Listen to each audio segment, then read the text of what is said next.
નમસ્કાર, હું આદર્શ છું. વેલકમ ટુ આદર્શ education society. Hello dear students, how are you all? Standard 3, subject English Grammar, chapter number 7, nouns, possession. Right? So here you can see that a picture in our grammar textbook. Right? So first picture is Post. पहला picture है वो Post का है.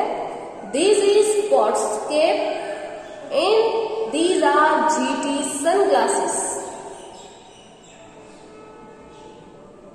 Next one, this is Grama's backpack and these are Max binoculars. Right? So here you can see there some sign. Right? Apostrophe S लगा है पीछे. Tick the right answer. Number 1, who owns the backpack. Backpack किसका था?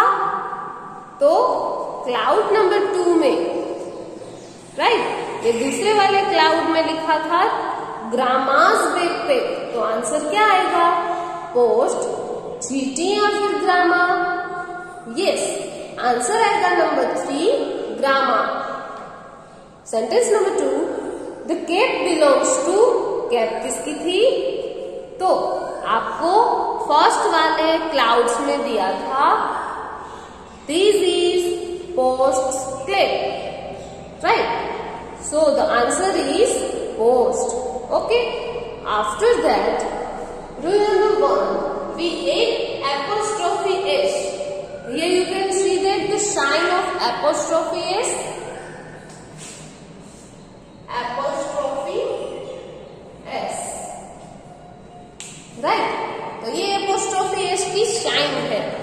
We add apostrophe s after a noun to show belongs to, or to show that there is some link between two nouns. दो noun के बीच में कोई link है. Here you can see the example. For example, this is postscape. तो ये post की स्केप है. तो this means that the cap belongs to post. ये केप किसकी है? पोस्ट की. He owns it. वो उसका मालिक है. It does not belong to make. और वो मेक को बिलोंग नहीं करती क्योंकि ये पोस्ट ये केप पोस्ट की थी. ओके. नंबर 2, सेकंड एग्जाम्पल दिया गया है. This is Sameera's house.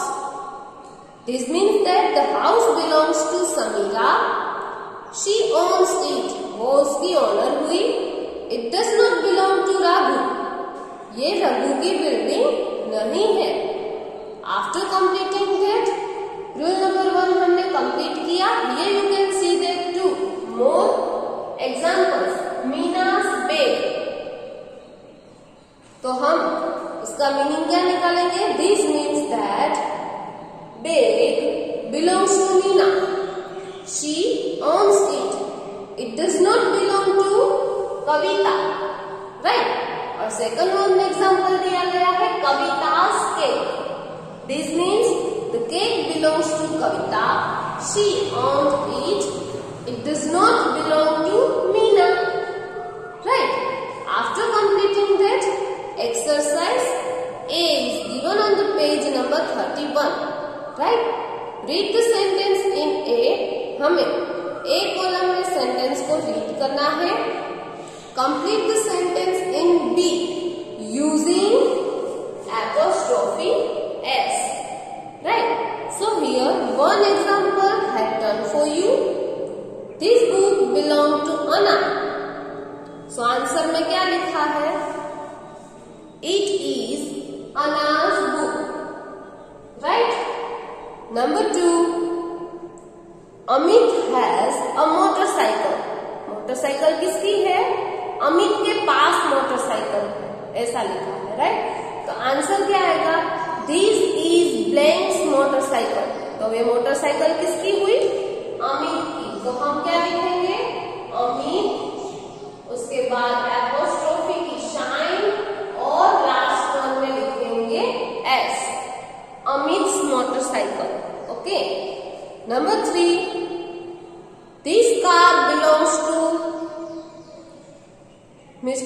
Kumar. This is blank's car. किसकी है? Mister M.R. कुमार. उसके बाद कौन सी शाइन आएगी? Apostrophe S. Right. Number 4, Laila owns a beautiful house. Laila के पास खुद का ब्यूटीफुल हाउस है. तो ब्लैंक हाउस इज ब्यूटीफुल. किसका हाउस था? लैला's. LAILA apostrophe S. Right. And the last one, these books belong to the principal. तो हम आंसर क्या लिख सकते हैं? These are the blanks books. Principals. Right.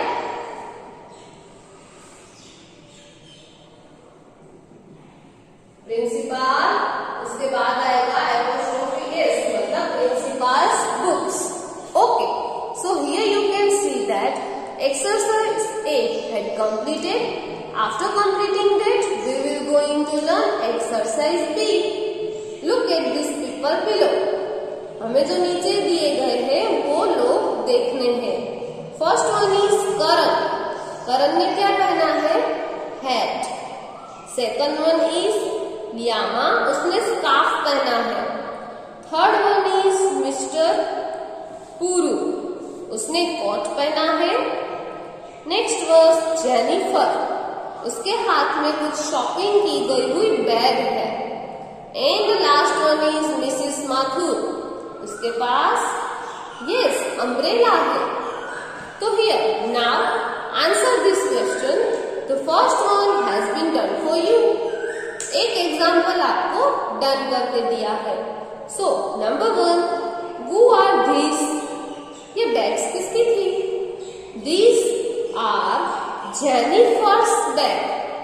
Here you can see that Jennifer के बाद एपोस्ट्रोफी एस की शाइन लगी है. Right. Number 2, who is this? Question हमें पूछा गया है इज दिस. तो आंसर की शुरुआत भी हम करेंगे दिस इज से. आपने फर्स्ट सेंटेंस में देखा आर दिस. तो आंसर कहां से शुरू हुआ? These are. नंबर 2 में इज दिस है तो दिस इज करेंगे. दिस इज किसकी हैट है? करण. तो लिखेंगे करण एपोस्ट्रोफी एस और hat. This is Karan's hat. Number 3, whose are these? Goggles किसने पहने थे? यस मिस पुरू ने. सॉरी मिसेस पुरू ने. मिस्टर पुरू ने. राइट. तो these are mister Puru's glasses. Okay. Number 4 and number 5 आपको कंप्लीट करना होगा. Right. After that rule number 2, when we want to say that something belongs to more than one person, एक से ज्यादा, right, we use only apostrophe s after the plural form of the noun. उसके बाद हम सिर्फ apostrophe s की shine करेंगे. तो here you can see that, look at these examples. My sister's book. तो पहले लिखा है सिस्टर, तो वो तो सिंगुलर फॉर्म है. राइट. तो the books belong to one sister. Singular है इसलिए वन सिस्टर आएगा. राइट. उसके नीचे दूसरा एग्जाम्पल दिया गया है my sisters books in the plural form. Right. The books belong to more than one sister. एक से ज्यादा सिस्टर होंगी. Okay. So here you can see that girls clothes. Girls S यहाँ पे ऑलरेडी लगा हुआ है इसलिए सिर्फ एपोस्ट्रोफी की शाइन आएगी. Next one is boys toys. S already add है इसलिए only for we use apostrophe sign. Right.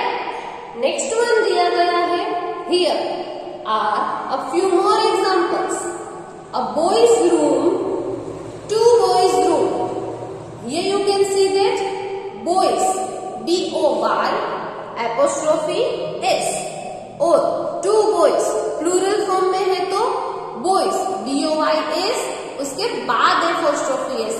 Right? नहीं, सिर्फ एपोस्ट्रोफी की शाइन आएगी. Next one is that cat's bowl. Cat's बाउ. फर्स्ट वन में एक केट है तो CAT, उसके बाद एपोस्ट्रोफी S, और नेक्स्ट में है दो केट तो CATS, और बाद में ओनली एपोस्ट्रोफी S की शाइन आएगी. However, not that when a plural noun does not end in S. जब प्लूरल नाउन का एंड S से नहीं होता, then we have to add apostrophe S to it to show belongs to. जब plural form में last word S नहीं होता है, तब हमें सिंगुलर नाउन की तरह apostrophe S को यूज करना होगा, right? So here you can see that in our textbook, the man's clothes, MAN, तो वो सिंगुलर फॉर्म है. The man's clothes, MEN, तो वो प्लूरल फॉर्म है, तो उसके पीछे हम एपोस्ट्रोफी S लगाएंगे. The child's toy and the children's toy. Children plural form है, लेकिन लास्ट अल्फाबेट S नहीं दिया गया है, इसलिए हम एपोस्ट्रोफी S को ऐड करेंगे, राइट? So here you can see that some extra examples. Women's pants, MEN, plural form है, लेकिन पीछे S नहीं दिया हुआ है, तो हम एपोस्ट्रोफी S का यूज करेंगे. एंड चिल्ड्रंस बाइसिकल, तो चिल्ड्रन प्लूरल फॉर्म है, लेकिन लास्ट अल्फाबेट S नहीं है, इसलिए हम यहाँ पे भी एपोस्ट्रोफी S ऐड करेंगे. Okay, so now next one is exercise C. Look at the picture and write apostrophe S in right place to describe the picture. एक हैंड होगा तो HEN, उसके बाद एपोस्ट्रोफी S. ज्यादा, एक से ज्यादा हैंड्स है तो HEN, उसके बाद यस S ऐड होगा, एंड लास्ट में एपोस्ट्रोफी S की नहीं, सिर्फ एपोस्ट्रोफी की शाइन आएगी. Okay, number 2, the dog scanner, DOG apostrophe S. तो मोर देन वन डॉग, एक से ज्यादा डॉग है, तो आंसर क्या आएगा? DOGS apostrophe S. The dog scanner. Number 3, one boy, BOY apostrophe S. And the next, BOYS apostrophe S. The boy's clothes. समझ रहे हो different? Right. Here you can see that. Number 4, the children's pet. तो यहाँ पे आपने different देखा. Hence, पीछे S लगा हुआ था, इसलिए सिर्फ शाइन. डॉग्स प्लूरल करते टाइम S लगा हुआ है, इसलिए सिर्फ एपोस्ट्रोफी की शाइन. बॉयज सिर्फ शाइन. चिल्ड्रन में क्या होगा? यस, चिल्ड्रन के पीछे एपोस्ट्रोफी S ऐड होगा. इन लोगों ने क्या किया है? चाइल्ड्स पेट. आप देख सकते हो BOYS रॉन्ग लिखा है, क्योंकि एक लड़का था, लेकिन ये BOYS प्लूरल फॉर्म आ गया, इसलिए पीछे से शाइन आएगी. देखा डिफरेंट? ये प्लूरल के लिए रॉन्ग है, लेकिन सिंगुलर के लिए ये फॉर्म राइट होगा. Number 5, the women's shoes. MAN woman, यानी कि एक औरत. And the women's shoes, MEN, it means plural form. तो प्लूरल फॉर्म है, लेकिन जो लास्ट वर्ड है यहाँ पे वो S नहीं है, राइट? तो हम एपोस्ट्रोफी S लगाएंगे. So here you can see that exercise C had completed. After exercise D, look around you, हमारे आसपास देखो। Look for 5 things and identify who they belong to, ऐसी 5 चीजें देखो जो किसको बिलोंग करती है, ये चीज किसकी है, राइट। सो फर्स्ट वन लिखा है रियाज पेंसिल, तो हम इसे 5 फ्रेंड्स के नाम लिखेंगे और उसके पीछे एपोस्ट्रोफी एस की शाइन लगा के उनके पास जो कोई भी चीजें हैं वो हम लिख सकते हैं, right. So here you can see that Hamza's pen, Aryan's eraser, Pujan's sharpener, Swaraj book and Trisha's bag. मैंने ये 5 एग्जाम्पल लिए हैं। अगर आपको लगता है कि आपको नेम और थिंग चेंज करनी है, so you can do it, आप कर सकते हो, right. So here you can see that all the exercise had completed and also chapter number 7 nouns possession had completed. Thank you for joining us.